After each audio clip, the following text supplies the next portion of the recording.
자, 이번 시간에 부당이득이죠. 455페이지부터인데요. 456페이지 부당이득 한번 볼게요.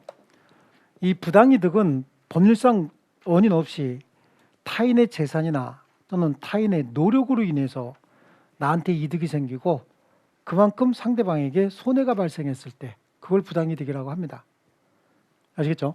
그래서 부당이득의 이제 개념이 그런 거고, 부당이득은 어떻게 해야 될 것이냐, 이미 다 공부한 거야. 부당이득은 반환해 줘야 되죠.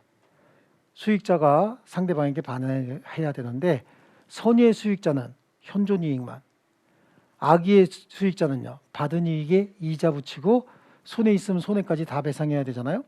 이게 원칙인데, 다만 제한 능력자의 특칙이 있죠. 제한 능력자는 부당이득을 언제나 현존 이익만 돌려주면 되는 거고, 부당이득이라고 해서 언제나 반환 청구를 다 하는 건 아니에요. 불법 원인급여는 반환 청구 못하는 경우도 있죠. 아시겠죠? 이러한 부당이득은 내가 부당이득을 얻으려고 노력을 해서 부당이득을 얻었대, 그럼 그거는 불법 행위가 돼버려요. 부당이득은 내가 유효인 줄 알고 계약을 체결했는데 나중에 보니까 그 계약이 무효로 됐더란 얘기야. 그러니까 법률 행위가 무효 또는 취소가 됐대요. 또 이제 해제도 마찬가지야. 그럼 원래 받아서는 안 되는 걸 받아놨다는 얘기죠. 그게 부당이득이 되는 거야. 그러니까 부당이득은 법률 행위가 무효 취소가 됨에 따라서 이행 전이면 이행할 필요 없는 것이 이미 이행돼 있을 때 그게 부당이득이 되는 거지. 그래서 부당이득은 사건이야, 사건. 법률 규정에 의한 권리 변동인 것이지 법률 행위에 의한 권리 변동이 된 게 아니에요. 부당이득 반환 청구권은 법률 행위로 생겼어, 법률 규정에 의해서 생겼어요. 법률 규정에 의해서 생긴 거란 말이죠. 아시겠죠? 그게 사건이다. 그래 책으로 갈게요. 거기 동그라미 1번 금방 설명한 거야. 부당이득은 법률상 원인 없이 타인의 재산이나 노무로 인해서 이익을 얻고 그로 인해서 타인에게 손해가 발생한 경우를 얘기하는 거고, 그 2번 줄칠게요. 법률적 성질은 뭐다? 사건이다. 아시겠죠? 자, 부당이득의 개념이 다시 한번 나오고 있는데 쭉 넘겨보세요. 쭉 넘겨보시면 부당이득 2페이지 넘기셔도 관계없어요. 그럼 거기 보면 459페이지 나오죠? 부당이득의 효과 나오죠? 부당이득의 효과. 부당이득자는 그 이득을 반환해 줘야 돼요. 누구에게 줘야 되는 거야? 상대방에게 반환해 줘야 되겠죠? 예, 그래요. 그러면 부당이득자의 부당이득과 상대방의 손해를 비교했어요.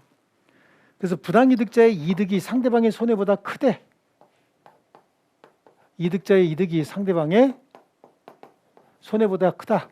그럼 상대방의 손해만큼만 주는 게 원칙인 거예요. 근데 이 반대일 수도 있죠.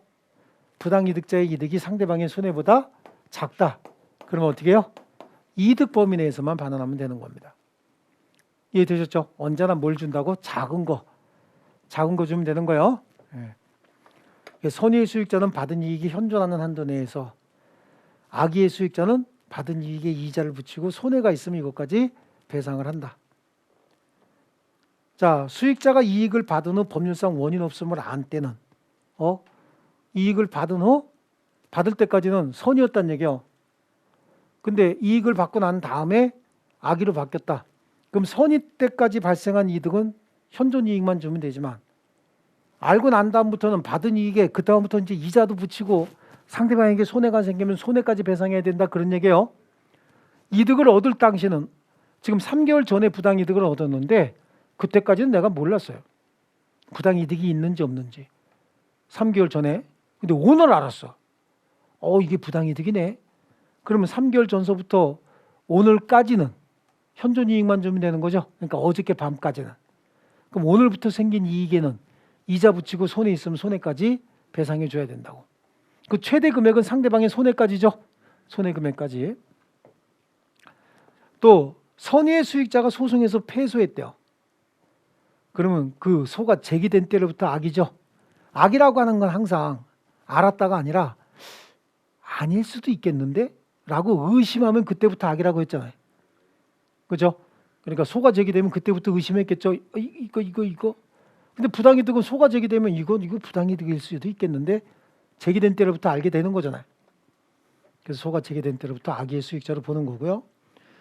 자, 그 다음에 다음 페이지 보시면요. 원물 반환이 불가능한 경우 460페이지요.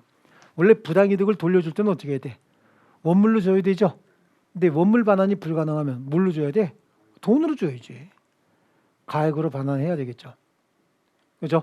근데 원물 반환이 불가능한 이유가 하여튼 우리 보면 우리 민법에서 제일 싫어하는 게 뭐야?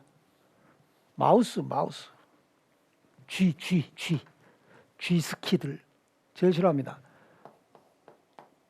갑으로부터 을이 부당이득을 얻었어요. 그럼 갑의 청구에 의해서 돌려줘야 될 거 아니야? 근데 그 부당이득을 병에게 맡겨놓은 거야. 병한테 야, 이 물건 좀 네가 갖고 있어라. 얘가 가져온 거죠. 얘가 어떻게 한 거죠? 을이 갑에게 되돌려줘야 된다는 걸 알면서 악의로, 그것도 아무런 대가 없이 무상으로 가져왔다는 거야. 그럼 악의로서 무상으로 가져왔다는 얘기는 둘이 짜고 빼돌려 놨다는 얘기죠. 그러면 갑은 부당이득자인 을에게 청구해야 되는데 을한테 부당이득 어디 갔어? 그랬더니 을이 몰라 뱉지 그러는 게 아니라 병이 갖고 있다. 이상한 놈이죠 이놈도? 그럼 어떻게 한다고? 병에게 바로 청구할 수 있다고. 이해하셨습니까? 그래서 수익자가 그 이익을 반환할 수 없는 때는 누가 갖고 있기 때문에? 다른 사람이 갖고 있기 때문에 그런 거잖아요. 그 이익을 반환할 수 없는 경우에는 수익자로부터 무상으로 그 이익의 목적물을 양수했대. 무상으로 양수했대죠. 근데 거기다 또 뭐래? 선이래 악이래. 악의의 제3자는 전항의 규정에 의해서 반환할 책임이 있다. 아시겠죠? 그러니까 을이 어떻게 한 거냐면 지가 반환해 주려면 복잡하고 돈도 많이 들고 뭐 비용 발생하고 그러니까 병한테 네가 좀 잠깐 갖고 있어. 왜? 아이 갑이 오면 자 지금 완전히 뺏긴다니까. 그리고 병에게 맡겨놨어. 근데 갑이 부당이득 반환 청구하니까 나한테 없어. 나한테 달래지 마. 어디 갔는데? 아 몰라 그런 게 아니라 병이 갖고 있다 알려준 거죠. 그럼 병이 왜 갖고 있어? 내가 좀 갖고 있으라 그랬다. 너한테 줄 거라고는 내가 얘기해놨다. 그럼 어떻게 직접 가서 받을 수 있다는 얘기죠? 이상한 놈이네. 자, 그 다음에 부당이득 반환 청구가 제한되는 경우 그렇습니다. 비체변제 있죠? 비체변제. 비체변제는 원래 반환 청구할 수 있어요? 없어요? 반환 청구할 수 있어. 비체변제는. 채무가 아닌데 변제했잖아요. 반환 청구할 수 있는데 비체변제 중에서도 742조에 보니까 채무 없음을 알고도 변제했대. 자기가 채무가 아닌데 그럼 알면서도 변제했대. 그건 주고 싶어서 준 거죠. 이거는 증여야, 증여. 그런데 비체변제는 거기서 나오는 게 아니라 소멸시효 완성 후 채무 변제. 소멸시효 완성 사실을 알고 변제했다. 그러면 증여가 아니라 뭐지? 시효 이익을 포기한 것으로 추정해 준다고 돼 있죠. 그러니까 그건 또 부당이득 반환 청구하지 못하는 거예요. 본 기억나죠? 그다음에 도의관념에 적합한 비체변제. 채무자가 모르고 변제했다는 거예요. 착오로 변제했대요. 근데 그 변제가 도의관념에 적합한 때는 반환 청구하지 못한다죠. 이것도 또 소멸시효에서 공부한 거잖아. 소멸시효가 완성된 채무를 채무자가 변제했대. 완성 사실을 모르고 원래 갚아야 될 돈 갚은 거 아닌가? 그러니까 이거는 뭐죠? 도의관념에 적합한 부합되는 비체변제이기 때문에 그 이익에 반환을 청구하지 못한다. 아시겠죠? 그 다음에 타인의 채무 변제요. 채무자가 아닌 자가 착오로 인하여 타인의 채무를 변제했대요. 참 이상한 놈이죠. 근데 변제받은 사람이 선의로 증서를 훼손하거나 담보를 포기하거나 시효로 인하여 채권을 잃은 때는 변제자는 그 반환을 청구하지 못한다. 요거는 그림이 이거야. 갑이 채권자고 을이 채무자예요. 이 채권의 소멸시효 완성일이 이날이야. 그럼 채권자는 채무자에게 소멸시효를 중단시키기 위해서 뭔가 조치를 취할 거 아니야. 요날점. 그죠? 그런데 병이 채무를 변제했습니다. 얘 채무를 변제한 거예요. 그럼 갑 입장에서는 만족받았어? 안 받았어요? 만족받았겠죠? 그러니까 소멸시효 중단시킬 조치를 해야 안 해? 안 하지. 얘 생각에는 채권 없다고 생각하는데 무슨 중단 조치 하겠어? 안 하겠지. 그리고 채권 증서 준다 그랬더니 또 필요 없대. 그럼 채권 증서 어떻게 전부 찢어버렸을 거 아니냐고. 근데 갑자기 오더니 아이고 내 친구가 즈인데 즈 이렇게 써 있길래 즈인자 그러고 갚았다는 거야. 즈. 그죠? 그거 다 갑자기 되돌려 달래면 줍니까? 아니 얘는 이미 소멸시효 완성돼서 채권이 만약에 얘 채권이 다시 살아난다고 하면 소멸시효 완성돼 버렸잖아. 채권 증서도 하나도 없죠? 그땐 돌려달라고 못한다고. 아시겠죠? 예. 그래서 채무자가 아닌 자가 병이 착오로 인하여 을의 채무를 변제한 경우에 채권자 갑이 증서를 회멸했거나 담보를 포기하거나 소멸시효가 완성이 돼서 채권이 이렇대요. 그럼 반환 청구하지 못한다는 얘기죠. 이 경우 얘는 그러면 어떻게 해야 돼? 여기다가 구상권 행사해야 되겠죠. 예. 변제자는 채무자에게 구상권을 행사할 수 있다. 근데 뭐 원래 안 갚는 애가 얘한테 갚을까? 그죠? 예. 그 다음에 변제기 전에 변제요. 변제기 있지 아니한 채무를 변제했대요. 원래 채무의 변제기가 정해져 있잖아요. 그럼 그날에만 갚으란 뜻은 아닌 거야. 그날까지 갚으란 얘기지. 그러니까 내년 1월 31일이 변제기로 정해져 있대요. 그럼 1월 31일까지만 갚으란 뜻은 아니야. 1월 30일에만 갚으란 뜻은 아닌 거예요. 특별히 정하지 않으면 1월 31일까지 갚으란 얘기죠. 그러니까 변제기 전에도 변제는 유효한 변제예요. 그래서 변제기 있지 아니한 채무를 변제한 때는 그 반환을 청구하지 못한다. 그러나 채무자가 착오로 인해서 변제했다는 거지. 그래도 반환 청구하지 못하는 거예요. 그 대신 뭐죠? 그로 인해서 채권자가 받은 이익이 있으면 그것만 돌려달라고 하는 거야. 그러니까 예를 들어서 어음을 할인해서 발행하는 경우 있죠. 어음 할인 발행. 뭐야? 액면가가 100만 원짜리 얼마에 발행하는 거죠? 110만 원짜리 100만 원에 발행한다고. 그럼 이제 할인해서 발행했죠. 내가 얻어온 돈은 얼마야? 100만 원. 근데 얼마짜리 줬어? 110만 원짜리. 왜 준 거야? 이자하고 시장이자하고 액면이자하고 차이가 있으면 액면이자는 3%인데 시장이자는 5%래. 그럼 누가 그거 받고서 돈 빌려주겠어? 어음 받고. 그러니까 그 차액을 보존하기 위해서 금액을 더 많이 써주는 거죠. 근데 그거 변제 기일은 6월 말이에요. 그럼 6월 말까지 이자가 다 들어가 있는 거잖아. 근데 6월 말에 갚아야 될 돈 잘못해서 5월 말에 갚았다는 거지. 전액 다 갚은 거야 110만 원. 그러면 그 한 달간의 이자 상당의 기간 이익이라고 하죠. 이자 상당액이 더 간 거잖아. 그러니까 이거 5월 말에 갚을 걸 6월 말에 갚을 걸 5월 말에 갚았네요. 그리고 돌려달라고 할 수는 없어도 한 달분 이자 상당액은 돌려주세요. 그거는 부당이득이 되는 거지. 변제받은 채권자가. 그죠? 그래서 이때 채권자는 이로 인하여 얻은 이익 있잖아요. 요것만 돌려주면 되는 거야. 아시겠죠? 자, 그 다음에 불법 원인급여예요. 이거는 굉장히 많이 봤어요. 불법을 원인으로 인하여 재산을 급여하거나 노무를 제공한 때는 그 이익의 반환을 청구하지 못한다. 그러니까 불법 원인 급여를 받은 자가 제3자에게 다시 처분했다. 예를 들면 첩계약의 대가로 첩이 자동차 받았다고. 근데 그 자동차를 식스팩에게 줬다는 거야. 근데 식스팩이 이거 받을 때는 첩계약의 대가로 받았다는 사실을 잘 알고 받았대요. 그래도 그 목적물은 식스팩 개꺼된다 그랬죠. 불법 원인 급여는 그 이익의 반환을 청구하지 못하기 때문에 그래요. 근데 불법의 원인이 수익자에게만 있는 경우도 있죠. 이건 백사조, 불공정한 법률 행위. 이때는 피해자는 반환 청구할 수 있다 그랬어요. 예. 그래서 불법의 원인이 수익자에게만 있는 때는 그러하지 아니하다. 보니까 굉장히 많이 배운 내용들이 나오고 있죠. 자, 거기 23회 기출문제 뭐라고 나왔나 보자고요. 부당이득에 관한 설명 옳지 않은 건데 채무 없음을 알고 변제했대요. 그럼 원칙적으로 반환 청구하지 못한다. 악의의 비체 변제죠.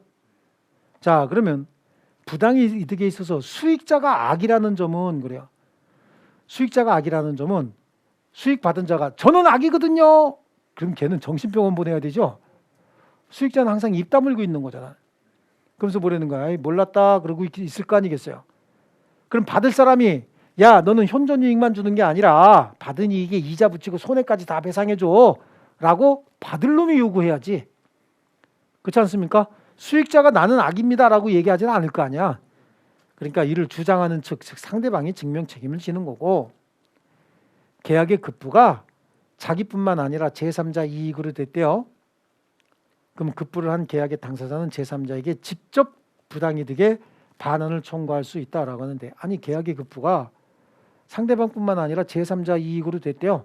이때 제3자가 선이냐 악이냐에 따라서 제3자에게 달라고 할 수 있는 경우도 있고 없는 경우도 있잖아. 이건 여태까지 우리 배운 거잖아. 선의의 제3자에게 대항할 수 있는 경우도 있고 없는 경우도 있었죠. 무조건 반환 청구할 수 있는 건 아니지. 그렇죠? 예. 그래서 원래 계약의 당사자는 갑하고 을이라고. 그죠? 근데 을이 얻은 이득이 부당이득인데 이게 선의의 제3자에게 넘어갔다는 거야. 그럼 선의의 제3자에게 대항할 수 있느냐 없느냐라고 하는 거 따져야 되죠. 항상 달라 그러는 건 누구한테 달라 그래야 돼? 내가 이분한테 준 게 저분에게 넘어갔다. 계약의 당사자는 우리 둘이잖아. 우리 둘이니까 이분한테 달라 그러는 거야. 계약의 당사자한테. 이때 만약에 이게 비통착사강으로 생긴 채권이라고. 근데 얘가 그 이득을 얘한테 줬다는 거야. 그 비통착사강을 이유로 계약의 무효 또는 취소를 주장해서 부당이득 반환 청구할 때 반환 청구는 얘한테 해야지. 얘가 만약에 악이면 얘가 돌려달라고 해서 되돌려 찾아서 갖다 주는 건 모를까? 얘가 직접 와갖고 얘한테 달라 그러면 병이 뭐라 그래? 누구세요? 그럴 거 아니냐고. 얘네들은 계약의 당사자야 아니야? 아니기 때문에 부당이득 반환 청구는 여기다가 하는 거야.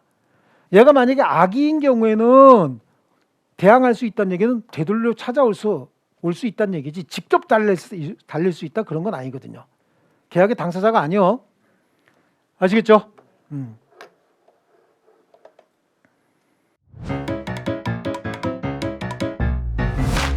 에듀윌 유료 회원만의 명품 자료 서비스.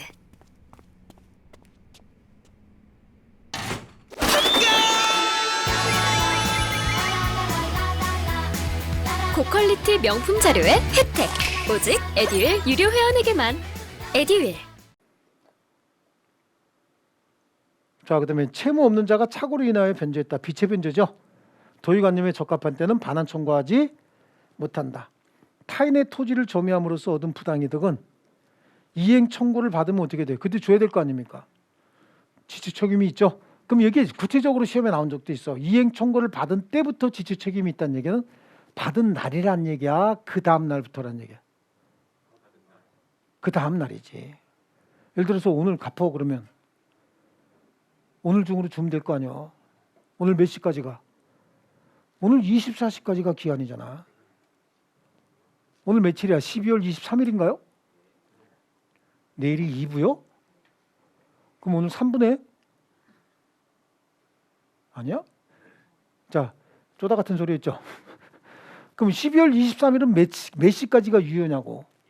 24시까지가 유효니까 12월 23일까지 갚아라 그랬으면 12월 23일 24시까지 갚으면 되지. 그럼 지체 책임은 언제부터 생기냐고. 다음 날이지. 아시겠죠? 항상 머릿속에 이게 우리 기계관계산법이 있어요. 공부했잖아요. 총칙은 어디에나 다 적용이 돼요. 잊어버리면 안 되는 거야. 그렇잖아. 우리 채무불이행은 언제부터 발생해? 오늘까지 갚아라 그랬으면 오늘까지는 채무불이행 아니잖아. 언제부터? 내일부터 채무불이행이지. 내일 0시부터. 그렇지 않습니까? 그러니까 거기 이행 청구를 받았대. 그럼 받은 때로부터 지체 책임이 진다. 법조문에 이렇게 돼 있거든. 그럼 받은 때부터 지체 책임을 지는데 그 때가 언제냐? 받은 날 다음 0시부터야. 다음 날 0시. 아시겠죠? 예. 그다음에 불법행위입니다. 불법행위는 고의 또는 과실에 의한 위법행위로 제3자에게 재산상 또는 신체상 손해를 가하게 되면 그걸 불법행위라고 해요. 일단 고의나 또는 과실에 의해서 어떤 행위가 있어야 된다고. 그 행위가 법을 위반하는 위법행위. 위법행위가 있어야 되는 거야. 법을 위반하지 않았다는 거야. 고의 또는 과실이 있어도 법을 위반하지 않았대요. 착오를 이유로 계약을 취소한 자가 있대요. 그럼 취소했으면 계약을 취소하려면 법률행위 내용의 중요 부분에 관한 착오가 있고 중대한 과실이 없으면 취소하는 거잖아요. 그럼 반대 해석하면 중요 부분에 관한 착오가 경과실로 생긴 경우에도 취소할 수 있다는 얘기죠. 중과실이 없으면 취소할 수 있으니까 경미한 과실만 있으면 취소할 수 있다 같은 말이잖아요. 근데 그 취소로 인해서 상대방에게 손해가 생겼대. 손해배상 해요, 안 해요? 안 하는 거죠. 왜냐하면 과실로 인해서 상대방에게 손해를 줬지만 법으로 보장하고 있는 거잖아요. 그러니까 그건 위법이요, 아니요? 위법이 아니라고. 아시겠죠? 그러니까 손해배상 의무가 없는 거야. 고의 또는 과실로 인한 위법행위로 타인에게 손해를 가했어도 위법행위가 아니면, 즉 착오를 이유로 경과실의 착오자가 취소해서 타인에게 손해가 생겨도 손해배상 의무는 없다 그랬잖아. 위법이 아니니까. 여기는 위법행위가 있어야 된다고. 아시겠죠? 그 행위를 불법행위라고 얘기해요. 타인에게 발생한 손해를 배상해야 된다. 아시겠죠? 그래서 그 불법행위인데, 불법행위의 의의가 동그라미 1번에 나오고 불법행위 2번은 불법행위로 인하여 손해배상 청구권이라는 법률효과가 발생한다죠. 됐습니까? 자, 일단 여긴 불법행위 요건 463페이지도 잘 나와요. 불법행위 요건, 가해자에게 고의 또는 뭐가 있어야 돼? 과실이 있어야 된다. 그래서 동그라미 1번, 불법행위가 성립하기 위해서는 가해자에게 고의 또는 과실이 있어야 된다 줄쳐놓고요. 이렇게 불법행위에 대해서는 책임 능력이 있는 자가 해야지. 3살짜리가 야구방망이 흔들어서 옆에 있는 거울 꿰대는 거야. 3살짜리가. 그건 걔는 책임 능력이 없죠. 그래서 그거는 불법행위는 맞지만 책임을 지지 않습니다. 불법행위의 핵심은 뭐야? 손해배상 책임이거든. 그래서 불법행위가 성립했고 손해배상 책임을 물으려면 동그라미 1번 그 밑에 464페이지에 불법행위가 성립하기 위해서는 어떻게 된다? 책임 능력이 있어야 된다. 그리고 그 행위는 위법해야 된다고. 위법성이 있어야 되겠죠? 예, 위법성. 좋습니다. 뭐 다음 페이지. 그리고 아니다. 464페이지 하단부에 뭐가 발생했어야 된다? 손해가 발생했어야 된다. 됐습니까? 그리고 불법행위의 효과 볼게요. 750조에 고의 또는 과실로 인한 위법행위로 타인에게 손해를 가한 자는 손해를 배상해야 되겠죠. 자, 제가 이런 얘기 가끔 해요. 손해배상 청구권 몇 글자야? 7글자죠. 이걸 3글자로 줄이면 뭐야? 돈 내놔. 손해배상 청구권은 손배청 그러지 말고 손배청을 물어봤겠어 설마? 그렇죠. 뭐지? 돈 내놔. 왜냐하면 손해배상은 금전배상을 원칙으로 하거든요. 그렇죠? 이런 것들은 다 금전배상을 원칙으로 한다라고 하는데요. 자, 거기 손해를 금전으로 평가하는 이른바 금전배상을 원칙으로 합니다. 원칙으로 하는데 예외적으로 이제 원상회복도 가능한데 손해배상은 일시금 배상이 원칙이지만 경우에 따라서는 정기금으로 매월 얼마씩 줘라 이렇게 할 수도 있고요. 자, 여러분들이 나한테 이걸 빌려갔어요. 빌려가갖고 망가뜨리는 바람에 조금 완전치 않고 작동하다 말다 그래. 그럼 내가 입이 이만큼 나와가지고 투덜투덜 되겠죠. 빌려가고 이 손도 똥손이 돼갖고 성질 나니까 얼마야? 그랬다고. 이거 5만 원 주고 샀다. 필립스다. 그때 5만 원 갖고 이게 그리고 5만 원 나한테 줬어요. 그럼 이 물건 내가 계속 가져? 여러분이 가져가? 자, 다시 이 물건을 나한테 여러분이 빌려갔다니까? 아니 상식으로 생각해 보세요. 빌려갔다고. 특별한 법률 관계가 아니니까. 여러분이 빌려갔어요. 빌려갔는데 나한테 반환할 때 떨어뜨려갖고 깨뜨려갖고 덜렁덜렁해서 반환을 시켰다고. 작동도 잘 안 돼. 그러니까 내가 야이 뭐 이러고 다닌다고. 입이만큼 나와갖고. 그때 여러분이 이거 얼마요? 얼마짜리야? 5만 원짜리야. 그때 나한테 5만 원 줬다니까. 그러면 손해 전부를 배상해 줬죠. 그럼 이 물건의 소유권은 누구한테 넘어가냐고. 여러분한테 가져가야지. 산 거하고 똑같은 거잖아.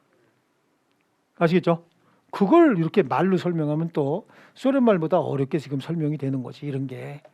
그래서 채권자가 채권의 목적인 물건 또는 권리 가액 전부를 손해배상으로 받았대. 5만 원 다 받았대요. 그럼 채무자는 그 물건에 또는 권리에 관해서 당연히 채권자를 대위해서 권리자가 되는 거야.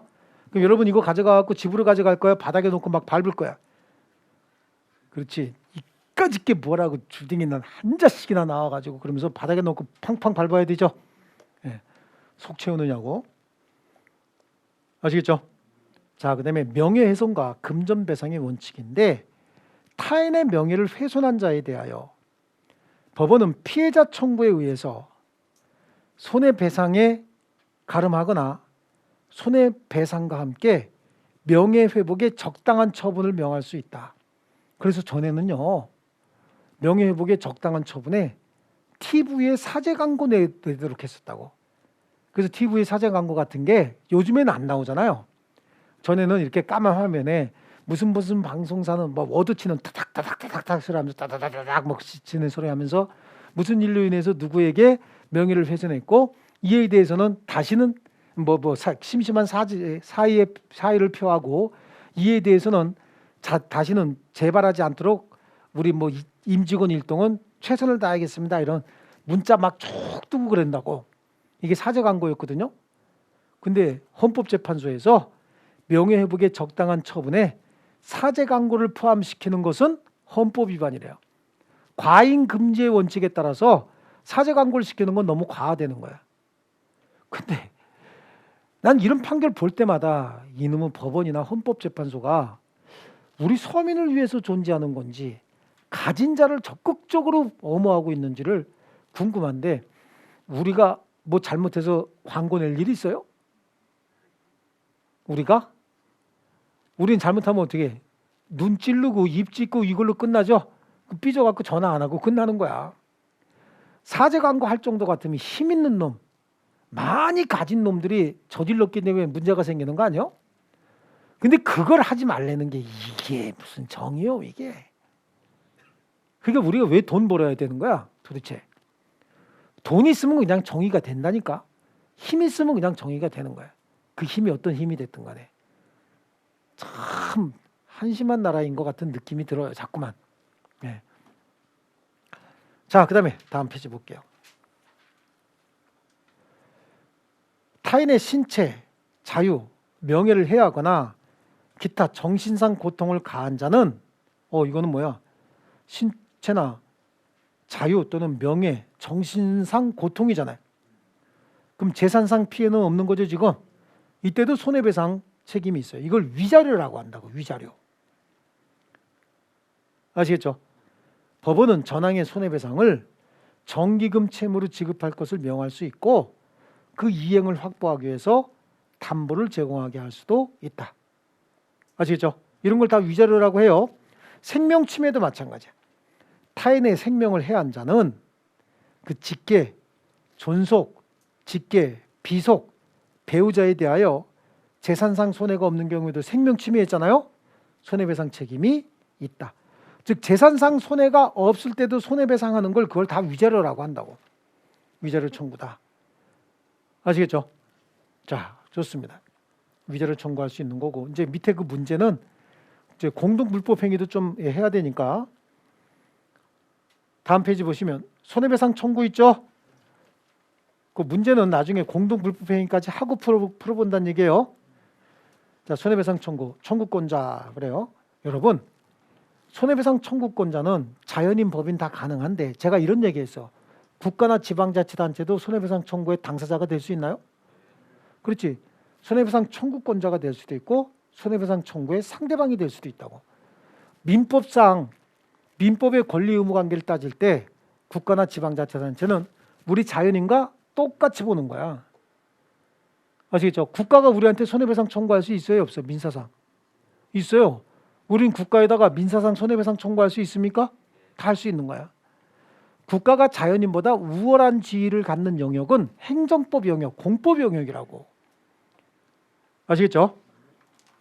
자, 그렇습니다. 청구권자는 자연인, 법인, 비법인, 사단, 재단, 태아. 그래서 우리 762조에 보니까 태아는 손해배상 청구권에 관하여 이미 출생한 것으로 본다죠. 됐죠?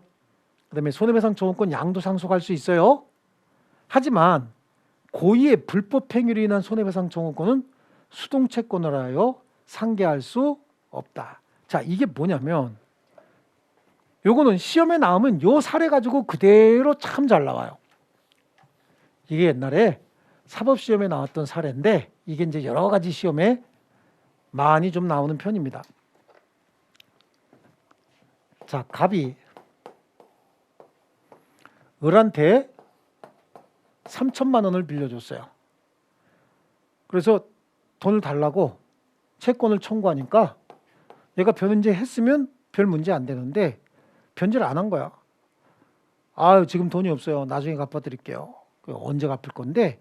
그랬더니 돈 생기면요. 그러니까 돈이 언제 생기는데 그것은 잘 모르겠습니다. 그랬다고. 맞을지 됐죠? 그러니까 엄청 팼어요.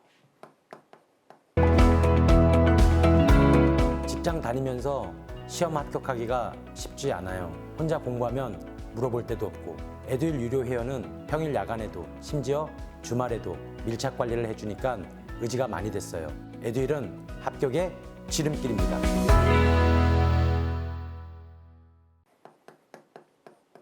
그렇죠. 뒤지게 패버린 거야. 애 다쳤습니다. 다쳐갖고 병원비 200만 원 나온 거야. 병원비가. 그럼 병원비 200만 원 얘한테 손해배상 청구해야 되죠. 그 다음에 두들겨 팼다며.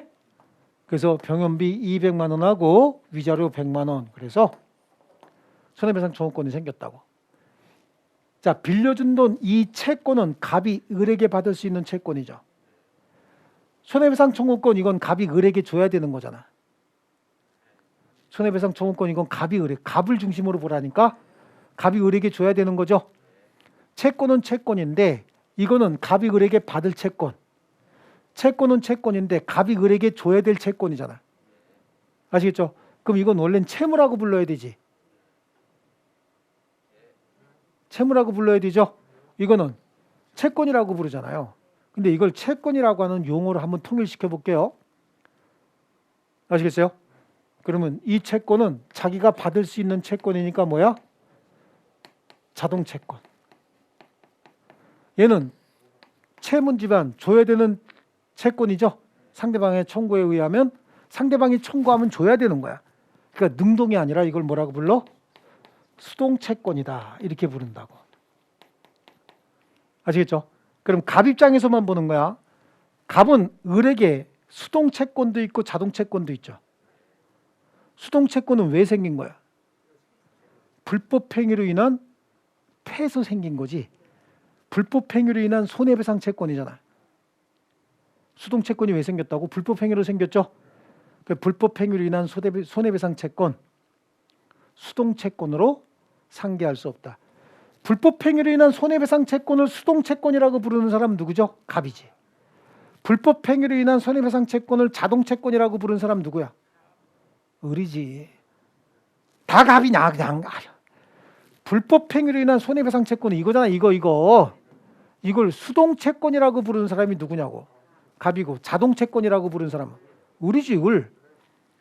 불법행위로 인한 손해배상 채권을 수동채권으로 상계한다는 얘기는 갑이 상계한다는 뜻이잖아. 뭐하고? 이거하고. 그렇지 않습니까? 이거하고 상계할 수 없다는 거야. 만약에 이게 상계가 가능하다. 그럼 300 깠죠? 2주 있다 태어난다. 2주 있다 가갖고 나왔어? 지난번에 맞은 데 어디지? 그 옆에 또 때리죠? 그리고 또 상계하고. 그럼 얼마? 2,400 남았다죠? 태어나면 또 열흘쯤 있다 태어나면 또 가야 되죠. 아직 조금 남았거든. 그러면서 그죠? 계속 찾아갈 거 아니냐고. 이해하셨습니까? 그 대신 얘가 자동채권으로 상계할 수 있는 거지. 얘가 너 나한테 이거 300만 원 주지 말고 여기서 까. 내가 2,700만 갚을게. 그럴 수도 있죠. 그럼 얘가 또 가서 또 때려도 되니? 어쨌든 얘가 상계할 수는 없는 거야. 불법 행위로 인한 손해배상 채권, 수동채권으로 상계할 수 없습니다. 이건 실제 시험도 이렇게 나와요. 근데 여기서 때릴 때 또 재밌는 애 하나가 더 나온다고. 지나가던 병이 같이 팼대. 얘하고. 그럼 얘네들이 공동 불법 행위한 거죠? 아, 갑하고 병이 갑하고 병이 공동 불법 행위한 거죠? 그럼 얘는요. 갑한테 300만 원 다 청구해도 되고 병한테 청구해도 되는 거예요. 그럼 얘네들은 갑하고 병은 서로 간에 이제 연대 채무 관계에 놓이게 된다고. 이 부진증의 연대 채무 관계라고 하는데요. 아시겠죠? 그래서 거기 동그라미 2번에 고의의 불법 행위로 인한 손해배상 청구권 수동채권으로 상계하지 못한다. 자, 그다음에 배상에게 경감이다라고 하는 거 그냥 읽어보세요. 그거는 큰 의미 없어요. 그다음에 7번에 손해배상 청구권의 단기 소멸시효 있죠? 여기에 동그라미 2번에 손해배상 청구권의 소멸시효는 피해자 또는 그 법정 대리인이 손해 및 가해자를 안 날로부터 3년 또는 불법행위 한 날로부터 10년이 경과하면 소멸한다. 이거는 우리 소멸시효에서 이미 공부하고 온 거네. 두 가지 기간 중 어느 것이든 먼저 도래한 날 소멸하는데 어서 슈레기 같은 게 하나가 생겼다 그랬죠. 미성년자가 성폭력, 성추행, 성희롱 그 밖에 성적 침해를 당한 경우에 그래요. 미성년자에 대한 성범죄로 인한 손해배상 청구권 아닙니까? 소멸시효는 그가 성년이 될 때까지 진행하지 않는다. 도대체가 2021년도에 이런 법을 만들었다는 게 전 세계적으로 창피할 뿐인 거야. 전 세계적으로 지금 미성년자에 대한 성범죄는 공소시효도 없고 그 손해배상 청구권에 소멸시효도 없어요. 그리고 이게 무슨 재산상 손해라고 보여집니까?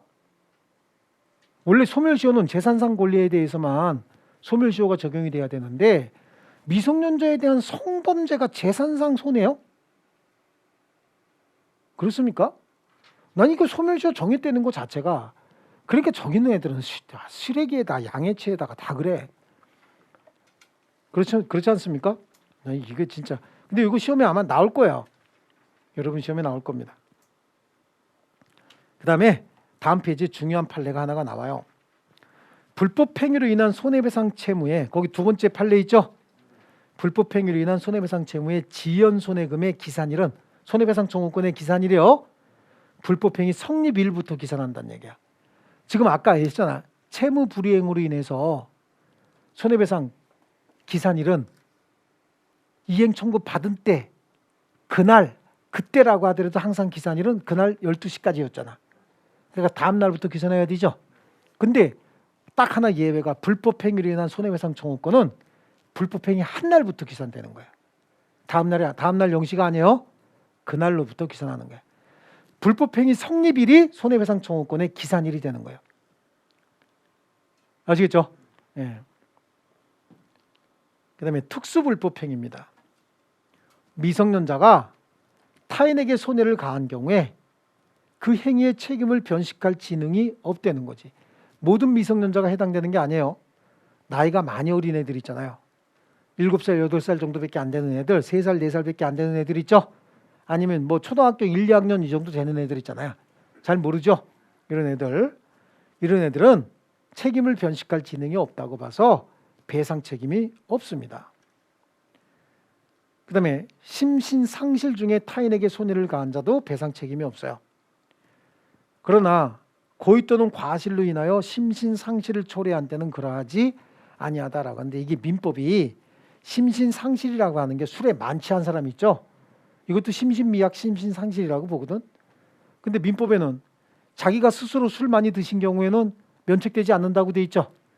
근데 이게 민법은 바뀐 지가 벌써 한참 됐는데 형법을 안 바꾸고 있다가 그 뭐 조아무개니 뭐 이런 애들 사건이 그래서 생기는 거예요. 형법을 안 바꾸고 있었다고. 그 걔가 뭐 주장해서 만취 주장했죠. 만취. 또 어떤 놈은 자기 여자친구 죽였는데도 만취 심신미약 이런 거 주장했다가 개망신 당하고 요즘 그런 사람도 있죠. 근데 만취 심신미약 이런 거 있잖아요. 이런 거는 민사 쪽에서는 모를까 형사 쪽에서는 그런 거 따지면 안 되는 거야. 형사 보면 사람 죽였대. 아니면 사람은 성범죄를 저질렀다는 거야. 근데 만취 상태에서 그랬다 그래서 봐주면 됩니까? 이건 절대 봐주면 안 되는 거야. 형사 쪽은. 빨리 그런 거 없애버려야 돼. 형사 쪽에. 자, 좋습니다. 그래서요. 심신상실 중에 타인에게 손해를 가한 때는 배상 책임이 없는데 고의 또는 과실로 인하여 심신상실을 초래한 때는 지가 알아서 술 잔뜩 마셨대요. 아니면 의사가 잘못된 처방으로 인해서 잘못된 주사를 맞았다는 거야. 그럼 정신이 심신상실 또는 심신미약 상태가 돼버리죠. 근데 지가 지팔에 꼽았대. 뽕을. 그래서 몽롱한 상태에서 일 저질렀답니다. 이것까지 보호해주면 안 되죠. 예.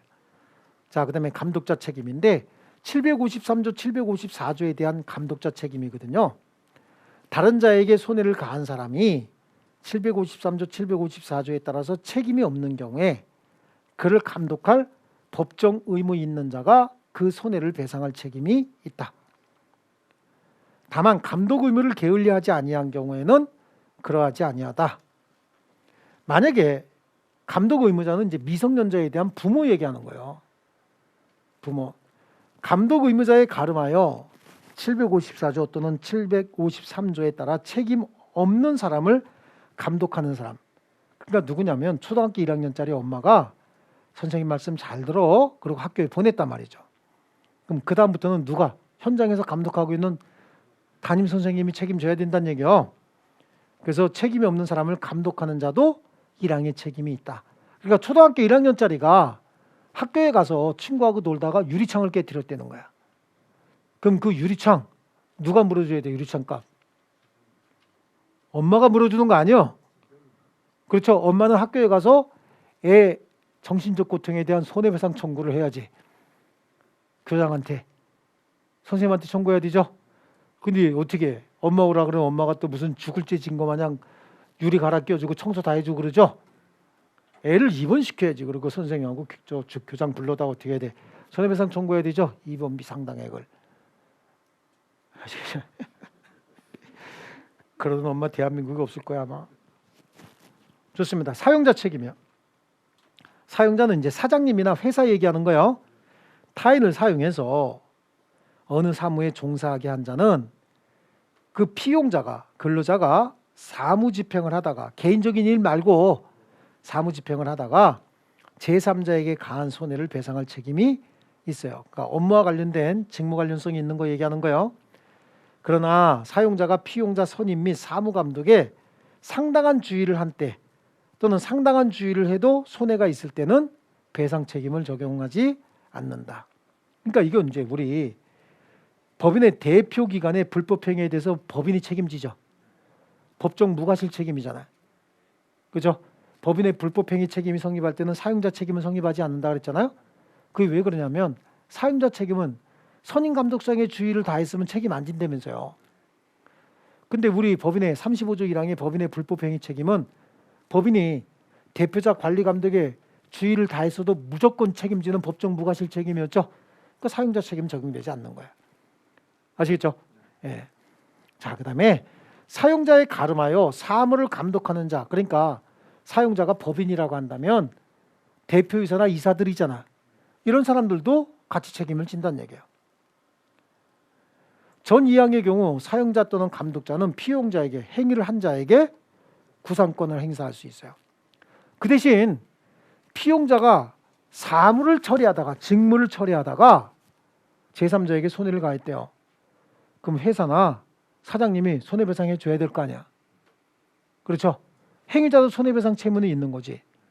근데 피해자 입장에서는 근로자 걔한테 청구하는 게 좋아? 사용자나 법인에게 청구하는 게 좋아? 사용자나 법인에게 청구하는 게 좋으니까 사용자나 법인이 먼저 해줄 거라고. 해줬으면 당연히 피용자에게 구상권 행사해야 될 거 아니야. 네 행위로 인한 것이다. 그런데 이거는 신의칙상 제한될 수도 있어요. 왜냐하면 근로자가 직무에 관해서 업무를 수행하다가 제3자에게 손해를 가했다는 얘기는 직무에 문제성이 있을 수도 있다는 얘기잖아. 아, 회사에서 시킨 일을 하다가 그런 거 아니야. 상대방에게 손해배상을 해줬다 하더라도 발생한 손해가 1억 원이야? 회사에서 1억 원 배상해줬어요. 근데 보니까 근로자가 잘못한 부분도 있지만 직무의 특성상 그럴 수밖에 없는 경우도 있죠. 그럼 그건 다 빼야지. 1억 원 손해배상했는데 피용자가 잘못한 부분이 한 60%고 직무 특성상 발생할 수밖에 없었다. 그럼 그건 어떻게 돼? 신의칙상 빼야지. 그러니까 얼마만 청구할 수 있다는 얘기요? 6천만 원 정도만 청구할 수 있다는 얘기야. 신의칙상 그걸 따져야 되고 거의 99.9% 그건 다 따져줍니다. 실제로. 구상권에 문제가 발생을 했을 때. 아시겠죠? 그래서 아예 사용자가 구상권을 행사하지 못하는 경우도 굉장히 많아. 신의칙상 구상권 행사할 수 없다. 이런 경우도. 아시겠죠? 예. 자, 그 다음에 그 밑에 도급인이 수급인의 일의 진행 방법에 관하여 구체적인 지휘 감독권을 유보하고 공사 시행에 관해서 구체적으로 지휘 감독하고 있었다는 거예요. 그러니까 여러분이 소장님 나가시잖아요. 그러면 청소라든지 경비 같은 거 이런 거 있잖아. 이런 거는 여러분이 관리하고 있는 현장 안에 들어오죠. 그죠? 현장 안에 들어온다고. 그네들이 하는 일거수일투족을 여러분들이 다 관리 감독하잖아. 이건 도급 계약이 있었지만 만약에 그분들의 어떤 행위로 문제가 발생하면 소장님이 그래서 책임진단 말이에요. 왜냐하면 지휘 감독 하에 있다고 본다면 뭐죠? 사용자 책임이 있기 때문에 그래요. 원래 도급에 있어서는 수급인이 알아서 다 하는 거야. 그래서 도급인이 책임 안 지는 거거든요. 근데 보세요. 수급인의 일의 진행 및 방법에 관하여 구체적인 지휘 감독을 유보하고 공사 시행에 관해서 구체적으로 지휘 감독하고 있었대요. 그러면 도급인은 수급인이나 수급인의 피용자의 불법 행위로 인해서 발생한 손해에 대해서 사용자 책임져야 된다. 이해하셨죠? 자, 그 다음에 다음 페이지 보면 도급인 책임이요.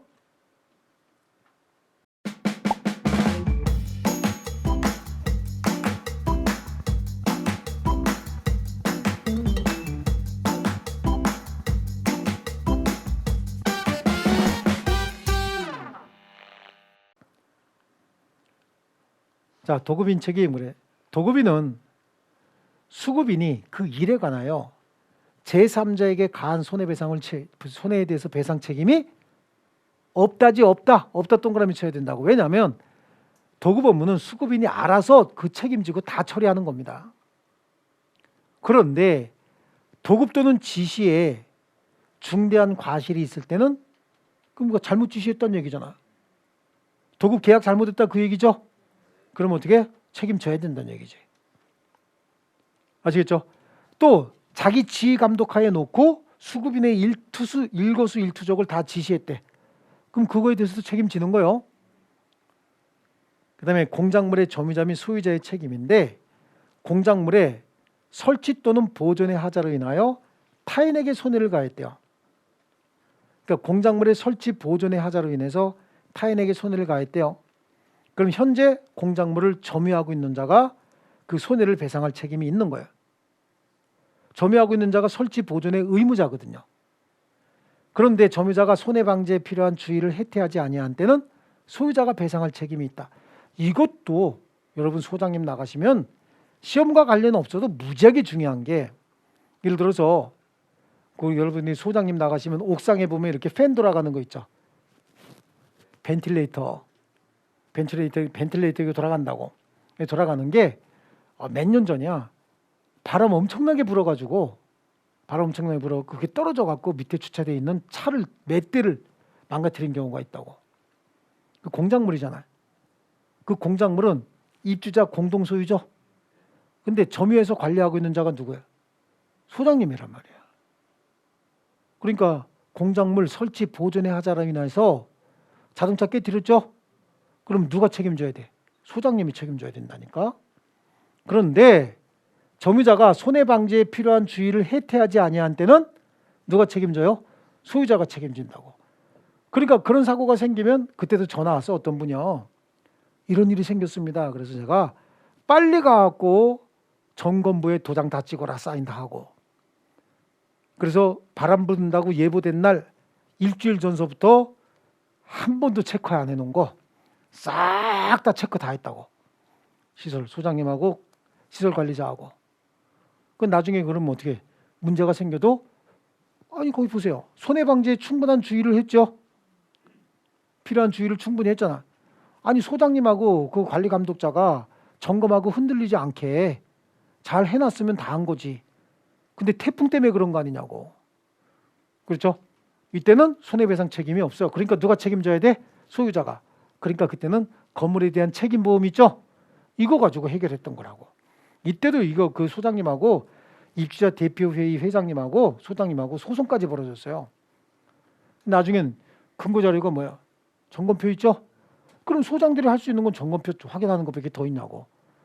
근데 그게 사람이 민다고 밀리는 정도도 아니거든. 그러니까 어떻게 점검했나? 밀어보고 흔들었는데 흔들리지 않더군요. 근데 판사도 인정한 거예요. 그게 사람의 힘으로 밀리는 게 아니고 그럼 점검 다 했다. 그게 혹시 움직일지 안 움직일지 모르니까 기준기 불러서 점검해야 돼 맨날? 그건 아니잖아요. 예. 그리고 전항의 규정은 수목의 제식 또는 보존의 하자가 있는 경우에도 준용을 하고 이때 점유자 소유자는 손해의 원인이 누군가가 설치를 잘못했대요.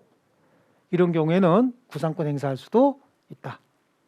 아시겠죠? 여기서 얘기하는 758조에서 말하는 공작물이나 인공적 작업에 의해서 제작된 물건을 말하는데 물건이거든요.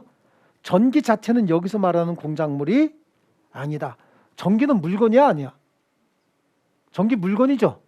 물건인데 전기는 설치 보존의 하자로 인하여 손해가 발생하면 점유자가 책임지는 게 아니라 누가 책임져야 돼? 한전에서 책임져야 된단 말이야.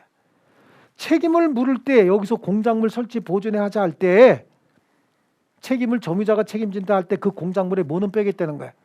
전기를 빼겠다는 얘기는 전기가 공작물이 아니기 때문에 빼겠다는 뜻이 아니라 책임 소재를 전기는 제외하겠다는 뜻인 거예요. 전기는 누가 먼저 책임져야 돼? 한전이 먼저 책임지는 거예요. 설치 보존의 하자가 있으면. 아시겠죠? 전기는 빼겠다라고 하는 거고요. 좋습니다. 그다음에 동물의 점유자의 책임이에요. 자, 동물의 점유자는 동물이 타인에게 가한 손해를 배상할 책임이 있다. 동물의 소유자가 점유하고 있을 수도 있지만 단순히 훈련시키거나 또는 뭐 보호하기 위해서 점유하고 있는 경우도 있죠. 유기동물 같은 경우 점유하고 있는 경우도 있잖아. 근데 그 유기동물 같은 걸 잘못 데리고 있다가 끈이 풀려갖고 지나가던 사람 물었다. 그럼 점유자가 책임진다는 얘기야. 아시겠죠? 그러나 동물의 종류와 성질에 따라서 보관에 상당한 주의를 해태하지 아니한 때는 책임지지 않는다. 이게 몇 년 전에 서울공원에 그 사자우리에 있잖아요.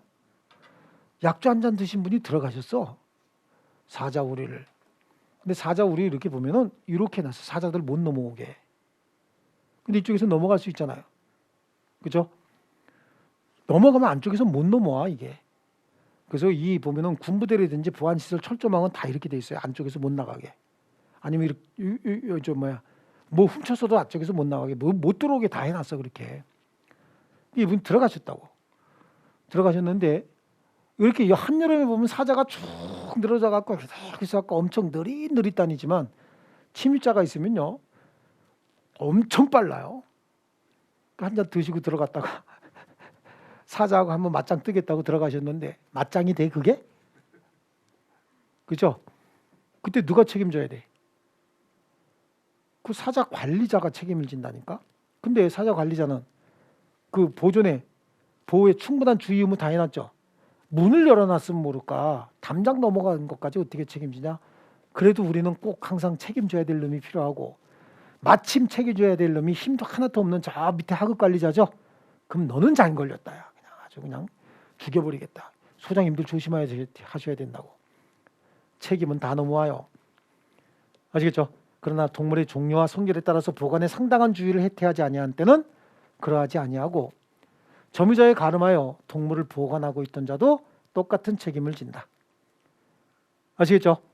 자, 거기 25의 문제를 풀고 자, 옳은 거 모두 고르시오 그랬습니다. 과실로 인하여 스스로 심신상실을 초래했대요. 그러면 그 상태에서 타인에게 위협한 행위를 하는 자는 손해배상 책임져야 되지. 고의 또는 과실 둘 다 책임져야 되는 거니까. 도급인은 도급에 지시 또는 중대한 과실이 있대. 잘못 지시했다 그런 얘기죠. 수급인이 제3자에게 가한 손해를 배상할 책임이 있는 거죠. 자, 디귿에 제3자 행위와 공작물 설치 또는 보존의 하자가 공동 원인이 돼서 발생한 손해가 있답니다. 그러면 이 설치 보존상의 하자에 의해서 발생한 것으로 봐야 되지. 왜냐하면 제3자의 행위가 설치 보존의 하자가 없었으면 제3자의 행위, 단독 행위로 인해서 발생할 손해는 거의 없는 거야.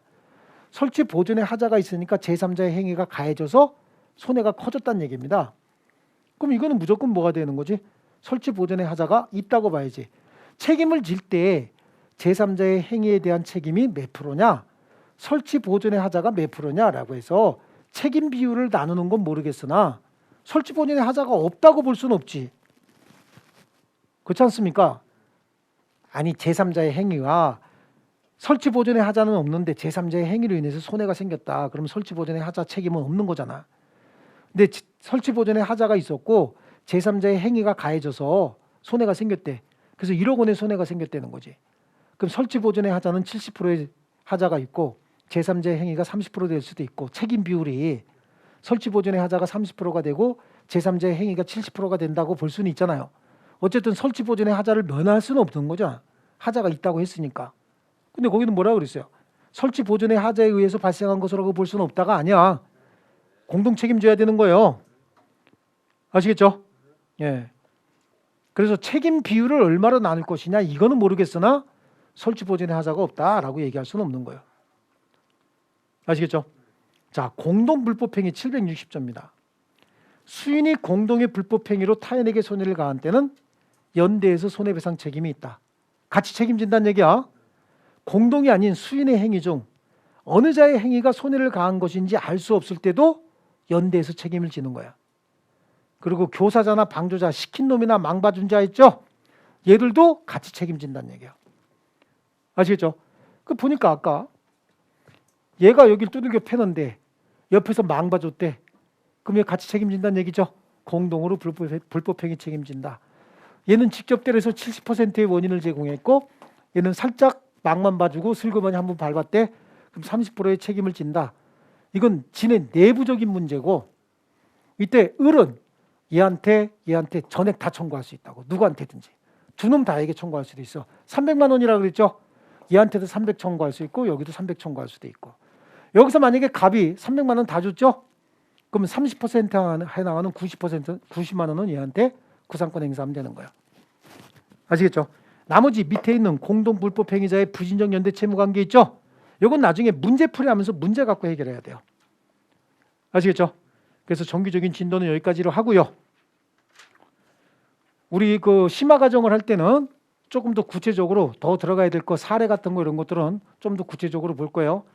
그러니까 이제 다음 시간부터는 상권을 갖고 오시는데 밑줄 친 부분들 있죠?